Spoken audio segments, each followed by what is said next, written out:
जय हिंद दोस्तों। आप देख रहे हैं प्रयागराज एजुकेशन के यूट्यूब चैनल को। और मित्रों, हम लोग पहाड़ी चित्रकला के प्रश्नों को सॉल्व कर रहे थे और कल 98 प्रश्नों को सॉल्व किए हैं। जिन मित्रों ने अभी तक नहीं देखा वीडियो को, जाकर के प्लेलिस्ट में जाकर के वो वीडियो को देख लेंगे, जिससे कि शुरू से आप पूरा देख लेंगे। और प्लेलिस्ट में पूरी लगभग 4000 प्रश्नों का एक सीरीज है। वो अगर आप देख लेंगे तो शायद मतलब ये जो कला वर्ग से जो भी प्रश्न पूछे जाएंगे वो आपको एक भी प्रश्न छूटेगा नहीं आपका। तो ये सीरीज बहुत महत्वपूर्ण सीरीज है। तो जो मित्र नए हैं उनके लिए ये सभी बातें हैं, पुराने हैं वो तो देख ही रहे हैं। तो जिन मित्रों ने अभी तक चैनल को सब्सक्राइब नहीं किया है और नए हैं, वो चैनल को सब्सक्राइब करते हुए आगे बढ़ेंगे। और आज का प्रश्न शुरू करते हैं। पहला प्रश्न आपके सामने है, कह रहा है किस राजा के संरक्षण में पहाड़ी लघु चित्र शैली की कांगड़ा उपशैली अपने चरम उत्कर्ष पर पहुंची? तो संसार चंद के समय में कांगड़ा शैली अपने चरम पे पहुंची। इन्हीं के समय में मतलब कि इसका विस्तार हुआ था और इन्हीं के समय में अपने चरम पे पहुंची थी। बात करें प्रश्न संख्या 100 की, 100 नंबर का प्रश्न कह रहा है, अभिकथन कह रहा है कांगड़ा और गुलेर चित्र शैली अपने सुकुमार रेखांकन और उदात्त रंगों के लिए विख्यात है। कथन सही कह रहा है। तर्क में चलते हैं। तर्क कह रहा है क्योंकि इन्होंने आरंभिक भारतीय तथा मुगल कला परंपरा की सर्वोत्कृष्ट उपलब्धियों को आत्मसात किया है। तर्क भी सही है। कथन और तर्क दोनों सही है, इसलिए ऑप्शन नंबर डी, ए और आर दोनों सही हो जाएंगे। 101 नंबर प्रश्न की ओर चल रहे हैं। 101 नंबर प्रश्न, लघु चित्रकला की कांगड़ा शैली मतलब Kangra school of miniature art के संरक्षक कौन है? तो इसके संरक्षक रहे हैं राजा संसार चंद। मैंने बताया आपको, जब भी कांगड़ा शैली का नाम आ जाए तो कांगड़ा शैली में संसार चंद का नाम सबसे पहले आएगा संरक्षकों में। और ये आरखी भी थे, और साथ ही साथ यहाँ के जो प्रमुख चित्रकार हैं उनका नाम पुरखू के नाम से जाना जाता है। पुरखू, कांगड़ा, ये एक दूसरे से समझ लीजिए अटैच है पूरी तरीके से। चलिए, तो 102 नंबर प्रश्न की ओर चल रहे हैं। 102 नंबर प्रश्न आपके सामने है और यहाँ से बसोहली शैली या बसौली शैली शुरू हो जाती है। 102 नंबर का प्रश्न, 1660 से 70 में बनी रसमंजरी के चित्र श्रृंखला बनाने का आरंभिक उदाहरण था। मतलब ये पूछ रहा है कि किस शैली में ये बने हुए थे। तो ये बने हुए थे रसमंजरी बसौली शैली में। अगला है 103 नंबर का प्रश्न। 103 नंबर का प्रश्न कह रहा है भानुदत्त की रचना है, भानुदत्त कृत एक सचित्र प्रति रसमंजरी। भानुदत्त की रचना ही है रसमंजरी। किस शैली में चित्रित हुई है? तो ये चित्रित हुई है बसौली शैली में। 104 नंबर का प्रश्न, 1730 ईस्वी में रचित गीत गोविंद, ये थोड़ा सा रोमांटिक रचना है, जयदेव की है, के साथ ही डैश डैश के उद्भव को मानते हैं। तो ये बसोली शैली के उद्भव को गीत गोविंद के साथ ही माना जाता है। तो यहाँ पे ऑप्शन नंबर ए इसका सही जवाब हो जाएगा। आगे बढ़ते हैं 105 नंबर प्रश्न की ओर। 105 नंबर प्रश्न कह रहा है कि वे बसोहली चित्रकला के प्रथम व प्रमुख आश्रयदाताओं में से थे। पूछ रहा है इनमें से कौन से शासक थे जो कि बसोहली शैली के संरक्षक थे? तो इसमें कृष्णपाल का नाम आता है संरक्षकों में। ऑप्शन नंबर ए इसका सही जवाब हो जाएगा। चलिए आगे बढ़ते हैं अगले प्रश्न की ओर। 106 नंबर का प्रश्न आपसे कह रहा है पहाड़ी चित्रकला में रसमंजरी बसौली शैली का प्रारंभ यहीं से हुआ था। तो रसमंजरी का अंकन किस शैली में हुआ है? तो रसमंजरी का संबंध कांगड़ा से सॉरी बसौली शैली से हो जाएगा। अगला है 107 नंबर का प्रश्न, कह रहा है बसौली में शीश महल बनवाकर उसे चित्रों में किसने सजवाया था? तो महेंद्र पाल ने शीश महल बनवाया था और उसे उसमें भित्ति चित्र भी बने हुए हैं। तो ऑप्शन नंबर ए इसका सही जवाब हो जाएगा। 108 नंबर का प्रश्न, बसौली शैली का सबसे बड़ा संस्थापक एवं संरक्षक कौन माना जाता है? तो बसौली शैली में संस्थापक और संरक्षक माने जाते हैं कृपाल पाल। बसौली शैली की खास बात यह है कि यहाँ पे सभी जो शासक रहे हैं तो शासकों ने अपने नाम के पीछे पाल लगाया है। बसौली अगर पूछ ले कि और ऑप्शन दे दिया है जाए, यहाँ पे तो सभी पाल लिखे हैं। देखिए संसार चंद कांगड़ा शैली के रहे हैं, तो यहाँ पे पाल के अलावा जो भी रहेगा वो गलत हो जाएगा बसौली शैली में। पाल में कृपाल पाल इसके सबसे बड़े संरक्षकों में माने जाते हैं। कृष्णपाल, कृपाल पाल, तो ये सभी यहाँ के। 109 नंबर का प्रश्न कह रहा है, वे बसौली चित्रकला के प्रथम व प्रमुख आश्रयदाताओं में रहे हैं। तो कृष्णपाल का नाम इसमें प्रमुख रूप से लिया जाता है। कृष्णपाल, कृपाल पाल, ये सभी नाम सही रहते हैं। रसमंजरी श्रृंखला का संबंध किस श्रृंखला के साथ है? तो रसमंजरी भर्तृहरि की रचना है और ये बसौली शैली में चित्रित की गई है। 111 नंबर का प्रश्न, 111 नंबर का प्रश्न कह रहा है, लोक कला पर कौन सी शैली आधारित थी? बसौली शैली की खास बात यही थी कि ये लोक कला पर आधारित थी। हालांकि इसमें रसमंजरी, गीत गोविंद इत्यादि रचनाओं की भी रचना की गई है। बारहमासा और उमामासा की भी रचना इसमें की गई है। अगले प्रश्न पे चलते हैं। 113 नंबर का प्रश्न, 112 नंबर का प्रश्न, गीत गोविंद के चित्र किस शैली में बने हुए हैं? गीत गोविंद के चित्र बसौली शैली में बने हुए हैं। 113 नंबर का प्रश्न, बसौली के चित्र किस संग्रहालय में सुरक्षित हैं? ये महत्वपूर्ण प्रश्न है। तो इसके चित्र जो हैं ये पंजाब संग्रहालय में सुरक्षित हैं। बाकी आप ऑप्शन में ही देख लीजिएगा। बसौली शैली पहाड़ी शैली की एक उप शैली है, लेकिन यहाँ पे देख रहे हैं तो ये राजस्थान में तो राजस्थान शैली से संबंधित है। मुंबई और दिल्ली तो अलग अलग हैं, तो सबसे नज़दीक में यही है पंजाब पहाड़ी शैली के। तो यहाँ से आप समझ सकते हैं कि ऑप्शन नंबर ए सही जवाब हो सकता है। अगर याद ना हो तो, अगर तुक्का लगाना हो तो तुक्के में ये तरीका काम कर जाएगा। 114 नंबर का प्रश्न,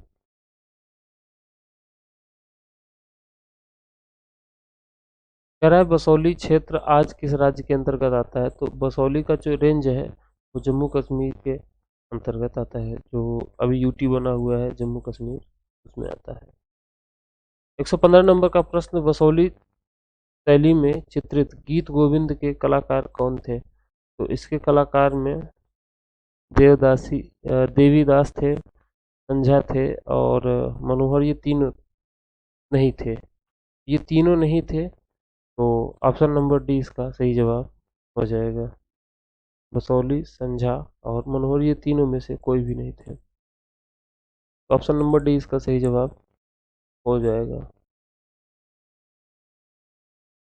चलिए, इसके जो रचनाकार रहे हैं वो मानकू हैं। गीत गोविंद के रचनाकार मानकू हैं। अगले प्रश्न की ओर चल रहे हैं। 116 नंबर का प्रश्न, 116 नंबर का प्रश्न कह रहा है कि किस चित्रण शैली में उखल बंधन चित्रित किया गया है? तो उखल बंधन का चित्रण बसोली शैली में ही किया गया है। अगला प्रश्न 117 नंबर का प्रश्न, मानकोट चित्र शैली के मुख्य संरक्षक कौन थे? कृपाल पाल का नाम हमने एक बार और बताया, कृपाल पाल का नाम आता है। बाकी सभी देख रहे हैं इन सभी में पाल नहीं है, तो ये सभी गलत हो जाएंगे अपने आप पर। ऑप्शन नंबर ए इसका सही जवाब हो जाएगा। अब आगे बढ़ते हैं 118 नंबर के प्रश्न की ओर। 118 नंबर प्रश्न कर रहे हैं, जसरोटा के राजा बलवंत सिंह के छवि चित्र किसने बनाए? तो इनके छवि चित्र बनाने वाले थे नैन सुख। बलवंत सिंह के चित्र बनाए थे नैन सुख ने। चलिए अगला प्रश्न 119 नंबर का प्रश्न। 119 नंबर का प्रश्न आपसे कह रहा है कि अ, नीचे दिए गए कुछ नीचे चित्रों की कुछ विशेषताएं दी गई हैं और कह रहा है कि अ, इनमें कुछ कांगड़ा की है। इनके नीचे दिए गए कूटों में से केवल कांगड़ा की विशेषता वाले कूटों को सुनिए। इनमें कांगड़ा की विशेषता है, बड़े चित्र कांगड़ा में नहीं बने हुए हैं। ये गलत हो गया। समृद्ध रंग योजना ये कांगड़ा की विशेषता रही है। समृद्ध रंग योजना के बाद मृदु व अबोध चेहरे इसमें बने हुए हैं। ब स और सुस्पष्ट मोटे अलंकृत रूप इसमें नहीं बने हुए हैं। तो विषय की विविधता इसमें रही है। कई विषय में चित्र बने हुए हैं, जैसे आखेट के चित्र बने हुए हैं, मतलब रोमांटिक सीन के चित्र बने हुए हैं। तो इस तरीके के कई चित्र इसमें बने हुए हैं। घुमावदार रेखाएं इसमें बनी हुई हैं, तो हम कह सकते हैं ब स त थ। ब स त थ ऑप्शन नंबर सी इसका सही जवाब हो जाएगा। 120 नंबर का प्रश्न, बसोली चित्रकला शैली का प्राकृतिक प्रतिकृति चित्र क्या है? बसोली चित्रकला शैली की प्रतिकृति चित्र राजा ध्रुव देव ने बनाया। राजा ध्रुव देव से संबंधित है। 121 नंबर प्रश्न, पहाड़ी चित्रकला में रस मंजरी का अंकन वो भर्तृहरि की रचना है। किस शैली में हुआ है? रस मंजरी का अकेला संबंध बसोली शैली से है। रस मंजरी बसोली में, जिसे कहते नहीं कि गुड़ चिमटा का संबंध, गुड़ चिमटा वाला संबंध है रसौली और रसमंजरी और बसोली में। 122 नंबर का प्रश्न, बसोली शैली के सर्वश्रेष्ठ व संरक्षक के प्रतीक कौन है? तो इनमें देखिए दोनों नाम दिए हुए हैं, कृपाल पाल और कृष्णपाल। जब कृपाल पाल न हो तो कृष्णपाल सही रहेगा, लेकिन कृपाल पाल होने पर कृपाल पाल सही हो जाएगा। ऑप्शन नंबर ए इसका सही जवाब हो जाएगा। चलते हैं 123 नंबर के प्रश्न की ओर। 123 नंबर का प्रश्न आपसे कह रहा है, बसोली शैली की प्रथम ज्ञात चित्रित पुस्तक कौन थी? तो बसोली शैली में चित्रित पुस्तक जो थी वो थी रस मंजरी, मैंने बताया। 124 नंबर का प्रश्न, पहाड़ी केंद्रों में सर्वप्रथम जो शैली अस्तित्व में आई वो कौन सी थी? तो सबसे पहले बसोली ही अस्तित्व में आई थी।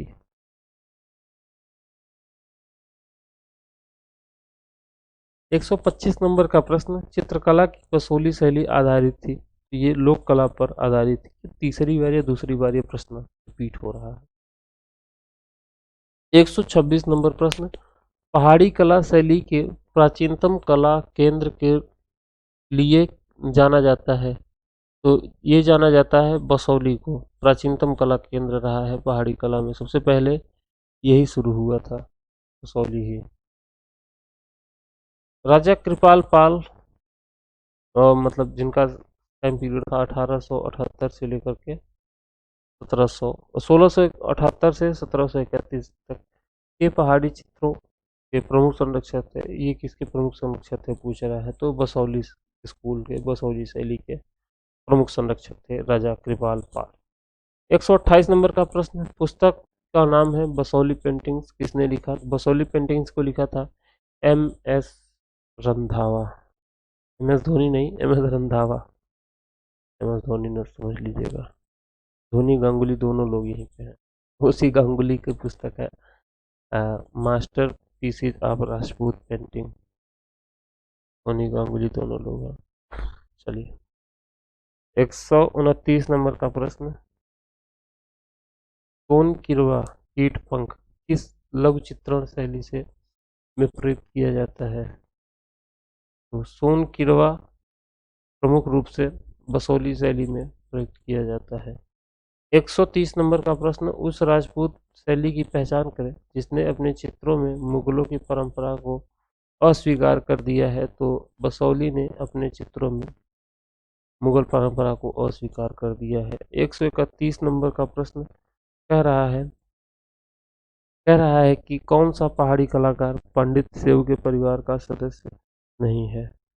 तो ये सभी पंडित सेव के सदस्य कह रहे हैं, लेकिन मोलाराम ये आत्माराम के परिवार का सदस्य रहे हैं। तो ऑप्शन नंबर डी इसके सही जवाब हो जाएगा। मोलाराम का मूल रूप से संबंध है ये गढ़वाल शैली से रहा है। बाकी तो फत्तू नैन सूखी ये सभी, फत्तू का संबंध जानते हैं कांगड़ा शैली से रहा है। अगला सवाल, और नैनसुख और मानकू इन दोनों का संबंध गुलेर शैली से रहा है। अगला सवाल 132 नंबर का, गुलेर चित्र शैली के संरक्षक व प्रवर्तक राजा कौन थे? हमने बताया था कि संस्थापक थे हरिश्चंद्र। बाकी तो मान सिंह को अफगान चीता का नाम दिया गया था। विक्रम सिंह का एक चित्र प्रसिद्ध है, वो हाथी पे बैठे हुए हैं। 133 नंबर का प्रश्न है, चित्रकार नैन सुख ये प्रकाश सिंह के समय का था, और मानक किस परंपरागत चित्र शैली से जुड़े हुए हैं? तो ये दोनों जुड़े हुए हैं आपके गुलेर शैली से। नैन सुख प्रकाश सिंह के समय में था। 134 नंबर का प्रश्न, नैन सुख किस राज दरबार का चित्रकार था? तो ये था गुलेर दरबार का। 135 नंबर का प्रश्न, गुलेर शैली में लगभग कितने चित्र प्राप्त हैं जो रामायण पर आधारित हैं? इसके 14 चित्र प्राप्त हैं जो रामायण पर आधारित है। बहुत महत्वपूर्ण सवाल है, इसको 5 स्टार रेटिंग दे दीजिएगा, और मोस्ट मोस्ट मोस्ट मोस्ट जितना मोस्ट लगा लें वो इम्पोर्टेंट। 136 नंबर का प्रश्न आपसे कह रहा है, निम्नलिखित में से कौन सा स्थान राजस्थानी चित्रकला का केंद्र नहीं है? किशनगढ़, हम्म अच्छा लिखा है राजस्थानी चित्रकला का केंद्र नहीं है। वही तो, किशनगढ़, बूंदी और चावड़ ये तीनों राजस्थानी के हैं, गुलेर पहाड़ी शैली का है। 137 नंबर का प्रश्न कह रहा है कि शिकारे के साथ महिला किस शैली का चित्र है? गुलेर शैली में ही शिकारे के साथ महिला को चित्रित किया गया है। ऑप्शन नंबर ए इसका सही जवाब हो जाएगा।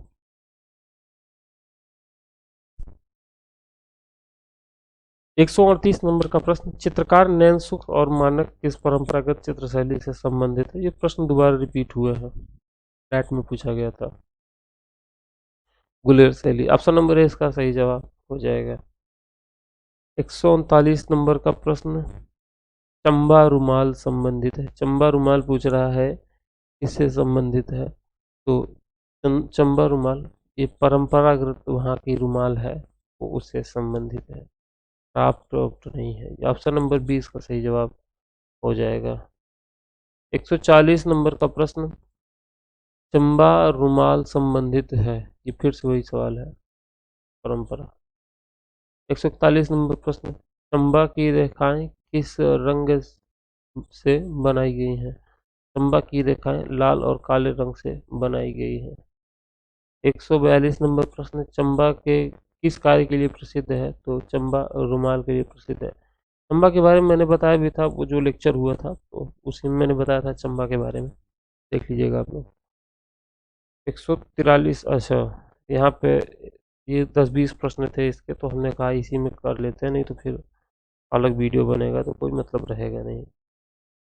आधुनिक पट चित्रकला शैली है इस चैप्टर का नाम। इसमें बहुत महत्वपूर्ण नहीं है, 10-12 क्वेश्चन होंगे अधिकतम, इसलिए मैंने इसको इसमें सम्मिलित कर लिया है। पहला प्रश्न है, तंजौर चित्र शैली किन राजाओं के संरक्षण में फली फूली? ये चोल राजाओं के संरक्षण में फली फूली थी। तंजौर ये वर्तमान में तमिलनाडु में है, तो वहाँ पे चोल राजाओं का ही शासन है। बाकी तो मौर्य शासक तो सभी जगह पे थे, लेकिन सोलंकी ये मूल रूप से गुजरात के क्षेत्र में थे। चालुक्य भी उत्तर के ही एरिया में थे लगभग, लेकिन चोल ये आपका तमिलनाडु में इनका शासन रहा है। चोल पांड्य हो गए ये सभी का, तो यहीं से देख लीजिए। 3 वैसे ही गलत हो गए तो एक ही बचता है, ऑप्शन नंबर बी। इस तरीके से भी आप कर सकते हैं। दूसरा सवाल है, काली घाट के चित्र बने हुए हैं। तो काली घाट के चित्र धार्मिक चित्र हैं। काली घाट के चित्र ये कोलकाता में बने हुए हैं। कोलकाता में काली मंदिर है, तो वहीं के आसपास जो भी चित्र बनते थे तो ये काली घाट के चित्र कहलाते थे। ये हालांकि ये बाजारू चित्र थे, बाजारू चित्र थे। तो काली घाट के चित्र धार्मिक चित्र बने हुए हैं। इनका मेन उद्देश्य ये रहता था, बेचना ही रहता था इनका मेन उद्देश्य। दरबार उरबार में तो इस समय खत्म हो चुका था, जब अंग्रेजों के आने के बाद की ये घटना है कि काली घाट के चित्र तो बनने लगे थे। पहले दरबारों में बनते थे तो सम्मानित रहते थे, फिर लेकिन धीरे धीरे बाजारों में आने लगा, ये सभी काम होने लगा। तो हालांकि काली मंदिर के पास बन रहे थे तो धार्मिक चित्र ही बन रहे थे, लेकिन वो कला नहीं रह गई थी जो पहले थी। तीसरा प्रश्न कह रहा है काली घाट पेंटिंग्स का संबंध किस राज्य से है, तो इसका संबंध है पश्चिम बंगाल से। वही क्या ना कि ये कलकत्ता के आसपास काली मंदिर के। देखिए मैंने लिखा भी है कि बाजार पेंटिंग्स के नाम से भी संबोधित किया जाता है काली घाट पेंटिंग को। चौथा है खर्रा चित्र। खर्रा चित्र आप जानते होंगे कि जैसे कि आप कभी बस में टिकट किए हो, या क्या नाम है कि आप देखिए बिल निकालने वाले आते हैं तो एक रोल में रहता है, रोल रहता है, उसी में लपेटा हुआ रहता है एक लंबा सा पतला सा कागज, उसी को कहते हैं खर्रा। तो खर्रा चित्र पूछ रहा है क्या है। तो खर्रा चित्र क्या होता है कि कैनवास के तेल रंग, नहीं कैनवास गलत हो जाएगा, पहला गलत है। कागज के लंबे रोल पर बनाई गई पेंटिंग जिसे लपेटा जा सकता है, तो मैंने बताया वही चीज़ है, एक लंबा रोल रहता है उसको लपेटा पेटा जाता है। तो बी नंबर इसका सही जवाब हो जाएगा, ऑप्शन नंबर बी। अगला प्रश्न 5 नंबर का प्रश्न कह रहा है काली घाट चित्रकला कहाँ मिलती है, तो ये कलकत्ता पश्चिम बंगाल चित्रकला है। 8वां नंबर का प्रश्न कुंडल चित्र किन देशों में बनाए गए हैं, तो ये कुंडल चित्र जो है,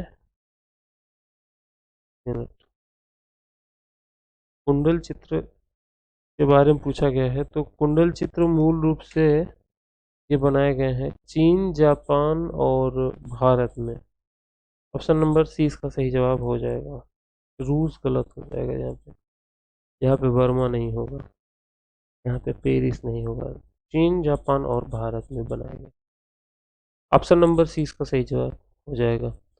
7 नंबर का प्रश्न पटुआ चित्र कहाँ से संबंधित है, तो पटुआ चित्र जो है ये कालीघाट से ही संबंधित है।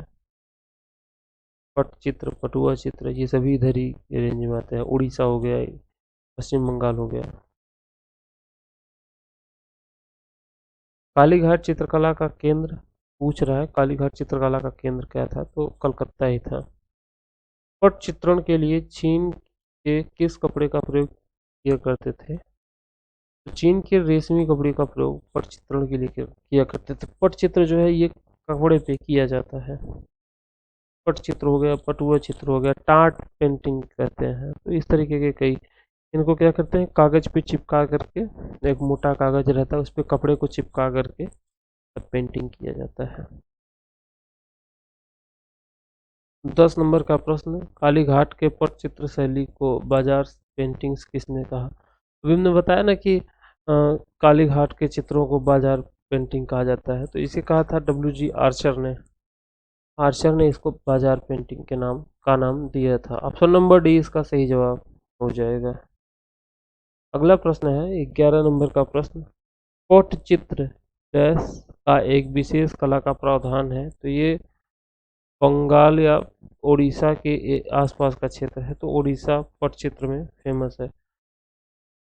पटुआ चित्र कालीघाट मतलब बंगाल में, पटचित्र उड़ीसा में। 13 नंबर का प्रश्न बंगाल में बनाई जाने वाली स्क्रॉल चित्र मतलब वो जो है ना खर्रा जिसे कहते हैं, वो था आपका कालीघाट से संबंधित। ऑप्शन नंबर डी इसका सही जवाब हो जाएगा। एक तरीके से समझिए रील टाइप का था वो, आज का रील नहीं, वो पुराना वाला रील जो इंस्टाग्राम पे रील, वो नहीं, पुराना वाला रील जैसे जो फोटो खींचते थे तो उसमें रील बनता था, फिल्म जिसे कहते।